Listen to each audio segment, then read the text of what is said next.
wife Caroline and myself were thrilled to win 2 centre court tickets for this year's 130th Wimbledon Championships in our local tennis club's ballot.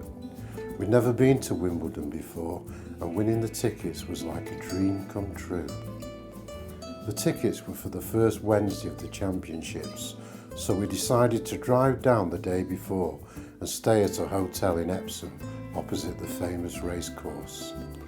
I'm glad we did, as it was great waking up to the sound and sight of horses just outside our window. We took a short taxi ride from our hotel to Epsom station, where we got a train to Wimbledon. And walking out of Wimbledon station, we were immediately met by friendly volunteers who directed us to Wimbledon Village and the tennis grounds. Many of the shops along the way were tennis themed, and the atmosphere was buzzing.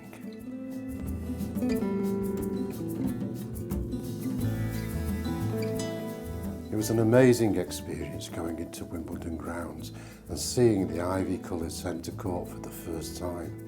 It was like being in tennis heaven, despite the weather turning bad. We walked around the complex for a while and then got seats on court number 8, where the Cypriot player Marcos Baghdatis was due to play the 6' 10" tall American John Isner in a first round match. John Isner is famous for winning the longest match in Wimbledon history.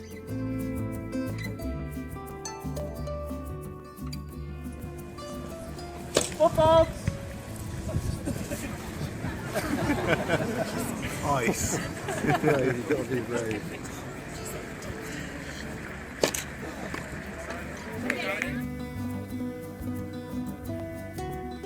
We saw Baghdatis and Isner play a few games before the rain stopped play. Their serves in particular were spectacular in terms of the power they generated and the placement of the ball. Then the rain really came down and the courts were covered. In fact, it was a very entertaining spectacle watching the warm air being blown under the covers. It made the court look as if it was a pool of water being rippled by a wave machine. We were so lucky to have seats on the centre court, which is at the moment the only court with a roof, although plans are underway to put a roof on court number 1. Just being inside the centre court was quite an experience. It was a lot more intimate than we expected, and despite being seated right at the back of the stands, I was able to get some really good photos with my 300mm lens, the maximum allowed at the championships.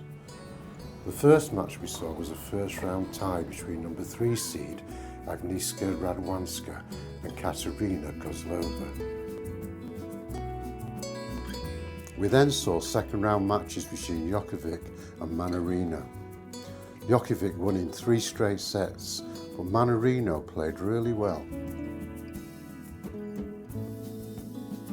We also saw the number 3 seed Roger Federer play the world number 772 Marcus Willis. Willis did really well against arguably the greatest player to set foot on a tennis court. He had a big serve and a great drop shot at his disposal. One particular lob over Federer was later voted the best shot of the championships by BBC viewers.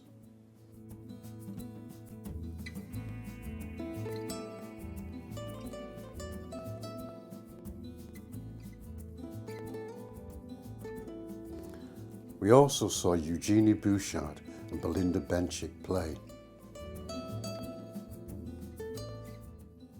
All in all, a memorable and a magic day.